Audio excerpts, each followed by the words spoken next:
बिस्मिल्लाहिर्रहमानिर्रहीम। Welcome to Arfa's cooking world. मैं हूँ अरफा और आज मेरे किचन में बन रहा है कढ़ाई गोश्त। यहाँ पल पल चलना पड़ता है, हर रंग में ढलना पड़ता है, हर मोड़ पे ठोकर लगती है, हर हाल में चलना पड़ता है। हर दिल को समझने की खातिर बस खुद से लड़ना पड़ता है। कभी खुद को खोना पड़ता है, कभी छुप के रोना पड़ता है। कभी नींद ना आए फूलों पे, कांटों पे सोना पड़ता है। कभी मर के जीना पड़ता है, कभी जी के मरना पड़ता है। तो बनाते हैं बहुत ही मज़ेदार एक खुशबूदार मसाले के साथ कढ़ाई गोश्त की रेसिपी। पैन रख लेंगे और उसमें डाल देंगे half cup oil. Half cup से थोड़ा सा कम ऑयल लिया था मैंने, इसलिए कि मुझे 2 टेबल स्पून इसमें घी ऐड करना है। हाफ़ घी और हाफ़ ऑयल भी ले सकते हैं आप। घी और ऑयल गर्म हो जाएंगे तो फिर हम इसमें 3 मीडियम साइज़ की प्याज काट कर ऐड करेंगे। प्याज को हमें पूरी तरह से ब्राउन नहीं करना है। जब इसके किनारे ब्राउन होने लगेंगे तो फिर हम इसमें बीफ ऐड कर देंगे। हाफ़ केजी मैंने बीफ लिया था, आप इसको मटन में भी बना सकते हैं। बोटी इसकी ना ही बहुत बड़ी रखी है और ना ही बहुत छोटी।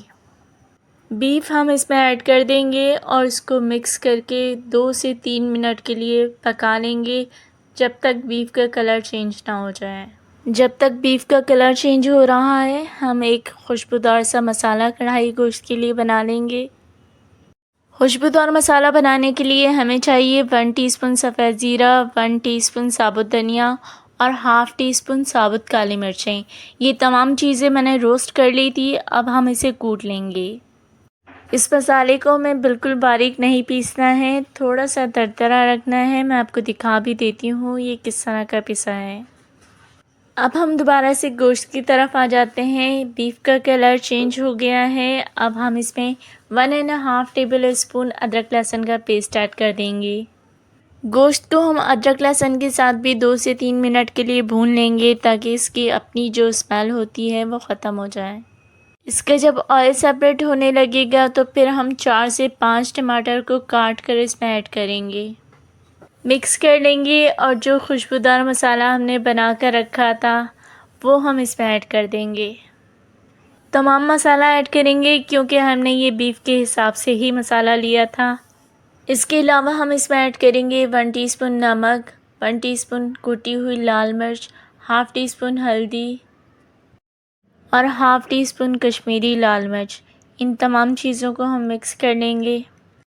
तमाम मसालों को मिक्स करने के बाद हम इसमें पानी ऐड करेंगे। पानी इतना ऐड करना है कि गोश्त गल जाए। मैंने इसमें 1.5 गिलास पानी ऐड किया है। आप कुकर में बना रहे हैं तो कम ऐड कीजिएगा, पतीली में बना रहे हैं तो थोड़ा ज़्यादा ऐड कीजिएगा।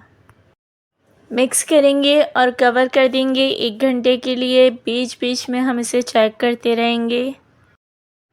1 घंटा और 15 मिनट हो चुके हैं और इसका तमाम पानी ड्राई हो चुका है और गोश्त भी गल चुका है।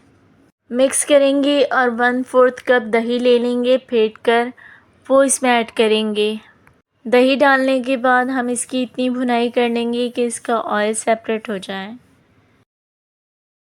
हो गया है और ये अच्छी तरह से भुन चुका है। अब इस वक्त मैं इसमें हरी मिर्चें ऐड करूँगी। 2 बड़ी हरी मिर्चें ली थी मैंने, उसके 4-4 पीस कर लिए थे और वो ऐड कर दिए हैं।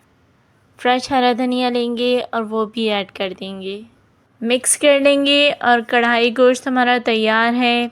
सर्विंग प्लेट में निकाल लेते हैं। इस कढ़ाई गोश्त को आप किसी भी त्यौहार पे बना सकते हैं। इसकी मुनफरिद खुशबू और जायके की वजह से इसको सब खाना पसंद करेंगे। आपका लाइक, सब्सक्राइब और वीडियो शेयर करना हमारे लिए हौसला अफजाई का काम करता है और हम में मज़ीद मेहनत करके अच्छी अच्छी वीडियोस बनाने का जज्बा पैदा होता है। इख्तिताम इस दुआ के साथ, या अल्लाह हमारी ज़ात किसी के लिए तकलीफ़ का बाइस ना बने।